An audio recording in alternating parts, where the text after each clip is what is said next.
조합제 TV 시청자 여러분 안녕하십니까? 북한 핵 문제가 이제는 세계 정세를 근본적으로 바꾸는 방향으로 가지 않을까 하는 생각이 듭니다. 이게 핵무기는 워낙 중차대한 문제고 국지전으로 끝나는 것이 아니라 세계전쟁으로 확대될 가능성도 있으므로 이 핵에 대한 대응에 따라서는 국제 질서가 판도가 바뀌지 않을까 하는 생각이 들 정도입니다. 저는 오랫동안 이 Foreign Affairs라는 책을 구독을 하고 있습니다. 이 잡지는 Council on Foreign Relations라는 모임에서 만드는 아주 권위 있는 잡지고 세계 외교관들이 반드시 읽어야 하는 책으로 알려져 있습니다. 여기 쓰여진 책이 정책이 되고 전략이 되는 경우도 있습니다. 그런데 이번 호를 읽어보다가 깜짝 놀랐습니다. 무슨 내용이 있느냐 하면은 103페이지의 제목이 독일어로 카인의 아톰 bombe bitte 이렇게 되어 있습니다. 카인의 아톰 bombe bitte No atom bomb please라는 뜻이죠. Why Germany should not go nuclear 이게 부제인데 왜 독일이 핵무장해서는 안 되느냐. 이걸 쓴 사람은 카네기 재단의 연구소 연구원입니다. 이게 갑자기 왜 이런 이야기가 나오느냐 해서 읽어보았더니 문제가 이게 심각하다는 생각이 듭니다. 그 뜻은 뭐냐 하면은 이제는 독일에서조차도 핵무장, 독자적 핵무장론이 일어나고 있다는 이야기입니다. 독일에서 전범국가, 1차 대전, 2차 대전을 일으킨 전범국가 독일에서도 우리도 핵무장해야 되겠다는 이야기가 일어나고 있다는 거예요. 왜 그런 일이 일어나느냐 하면은 첫째는 트럼프입니다. 트럼프 대통령이 등장하는 과정에서 고립주의 정책을 쓰면서 아메리카 퍼스트, 미국 제일 이것을 EU, 즉 유럽 국가들은 어떻게 받아들이느냐 하면은 미국 우선주의다. 미국을 우선적으로 보호한다. 그러면서 트럼프가 나토를 아주 비판적으로 이야기합니다. 나토는 뭐냐 하면은 유럽과 미국을 하나로 묶은 북대서양 조약기구입니다. 즉 미국이 유럽의 방어는 미국의 방어와 똑같다. 냉전 시절에 그런 개념으로 발족시킨 게 나토입니다. 그러니까 나토 국가들이 불안해졌어요. 더구나 이참에 러시아가 2014년부터 공세적인 지금 유럽 정책을 펴고 있습니다. 크림 반도를 점령해버리고 우크라이나의 동부 지역에서는 내전을 일으켜가지고 지금은 사실은 우크라이나 동부 지역은 분쟁 지역이 되어버렸습니다.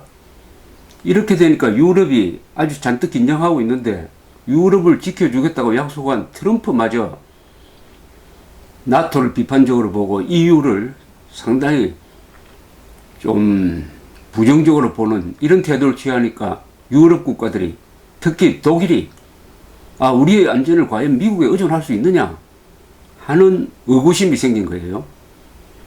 그런데 영국과 프랑스는 핵무장 국가입니다. 독일만 핵무장 국가가 아닌 거예요. 그러니까 이제 서서히 우리도 핵무장 해야 된다는 이야기가 나오는데 지금 독일은 집권당이 기독교 민주당입니다. 그 간부인 로드리히 키세베트라는 사람은 만약 미국이 핵우산을 독일에 더 이상 독일과 EU, 나토국에 더 제공하지 않겠다고 한다면은 차라리 프랑스와 영국이 가지고 있는 핵 전력을 합쳐가지고 그것을 EU, 유럽 공동체가 관리를 하는 식으로 하고 그 비용은 EU에서 되는 걸로 하자. 뭐 이런 발상을 내놓고 그 다음에 이 폴란드는 원래 러시아에 대한 공포감이 있습니다만 폴란드 집권당의 지도자는 카친스키라는 사람은 뭐라고 이야기하느냐. 차라리 EU가 핵무장 초강대국이 되는 것이 좋겠다. 이런 이야기를 합니다. 폴란드는 러시아로부터 워낙 여러 번 당한 그 공포감이 워낙 크니까 공세적 러시아로부터 어떻든 지켜야 되겠다. 폴란드는 나토 가입 국가가 되었습니다만 이렇게 주장하는가 하면은 프랑크푸르트 알게마인의 자유퉁이라는 아주 권위 있는 보수 신문의 발행인 중에 한 사람인 버톨드 콜러라는 사람은 뭐라고 이야기하느냐.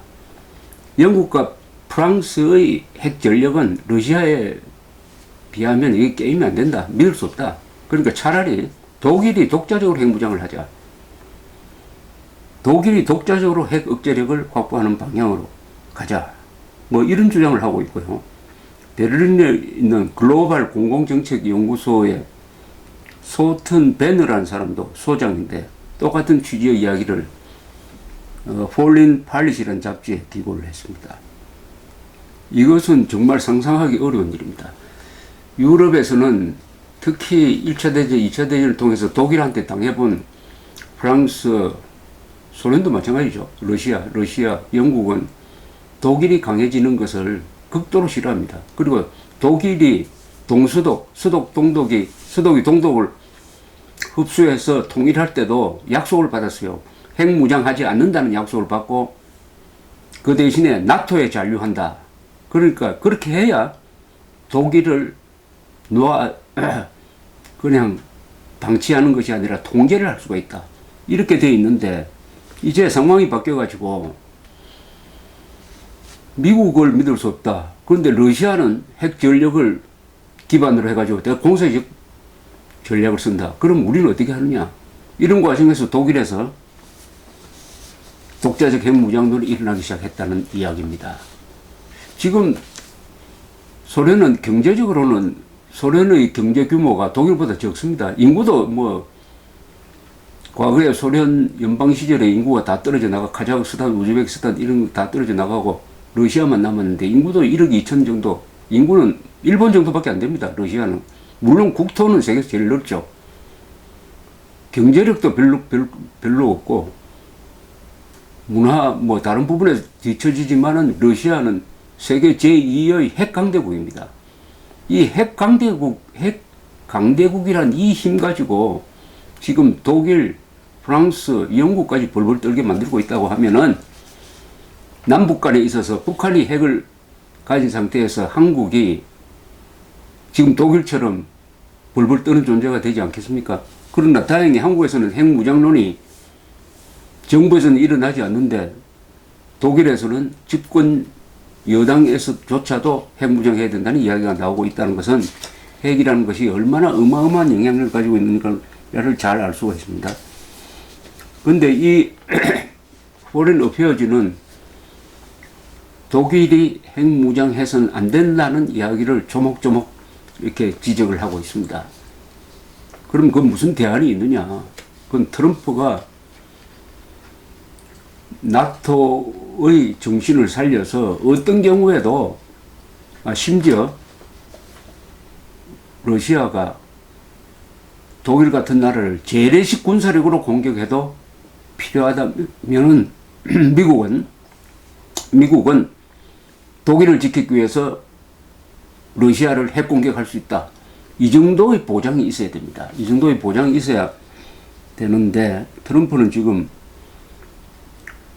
미국만 어떻게 챙기겠다는 쪽으로 나오니까 독일이 이렇게 나오는데 이것은 말은 독일의 핵무장론이 본격적으로 일어난다면 세계의 역학관계가 바뀌게 됩니다.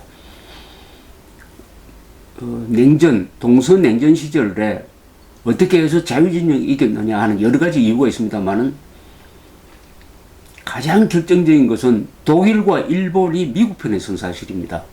독일과 일본이 미국 편에 섰어요. 즉 세계에서 공업력이 가장 강한 나라, 공업력이 강하다는 것은 군사력이 강하다는 것하고 마찬가지죠. 무기를 많이 만들 수 있다는 것이죠. 그러니까 그 독일과 일본이 한국전을 계기로 해가지고 확실하게 미국 편에 섰습니다. 한국전쟁이 딱 나니까 독일은 재무장에 착수했습니다. 그전에는 유럽이 아예 독일을 농업국가로 만들려고 했습니다. 워낙 무서운 나라니까 공업시설을 아예 다 철폐시키고 그래 안심할 수 있겠다 됐는데 한국전쟁이 떡 나니까 미군이 한국에 한 30만이 전개됐습니다. 그때 미군 병력이 100만 밖에 안 돼요. 유럽을 지킬 미국 군대가 아주 부족합니다. 그러니까 유럽 나라들이 불안해하니까 그때 아데나워 수독 수상이 앞장서 가지고 그러면은 수독이 재무장하는 수밖에 없다. 유럽을 지키기 위해서. 이렇게 이렇게 되니까 프랑스와 영국도 우선 살아야 하니까 그것을 인정해야 했습니다. 이렇게 함으로써 독일이 재무장하고 재무장한 독일의 군사력이 나토에 들어감으로써 나토가 본격적인 군사 동맹체가 돼가지고 소련의 위협에 대응을 해가지고 유럽의 안전을 지키는 틀이 만들어진 것입니다. 이 한국전 덕분입니다. 동시에 한국전의 한 부수적 효과가 바로 한국전에서 싸우고 있는 한 40만 명, 한국군 같이 합치면 한 100만 명의 군대에 대한 보고품을 바로 가까운 일본에서 만들기 시작을 했습니다.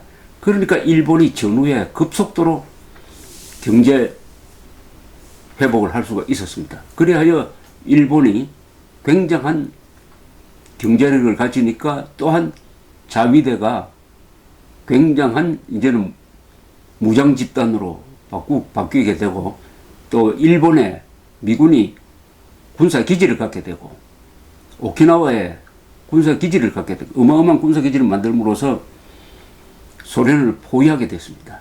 그러니까 이긴 겁니다. 다만 이때 미국은 일본과도 독일과도 당신들 두 나라는 절대로 핵무기를 만들어서는 안 된다. 또 독일, 일본의 내부 사정도 그렇고 해가지고 핵무기를 안 만든다는 전제하에서 독일, 일본, 미국 이런 관계, 동맹관계가 이루어졌는데 이제 트럼프가 나와가지고 북한 핵 문제를 제대로 해결하지 못하면은 예컨대 북한 핵 무장 한 건을 인정할 수밖에 없다. 인정한 바탕에서 북한과 군축, 핵 전력 감축 협상을 할 수밖에 없다. 이렇게 나오면 일본이 반발할 것입니다. 일본이 그러면 우리도 핵 무장하는 수밖에 없다. 미국을 믿을 수가 없다.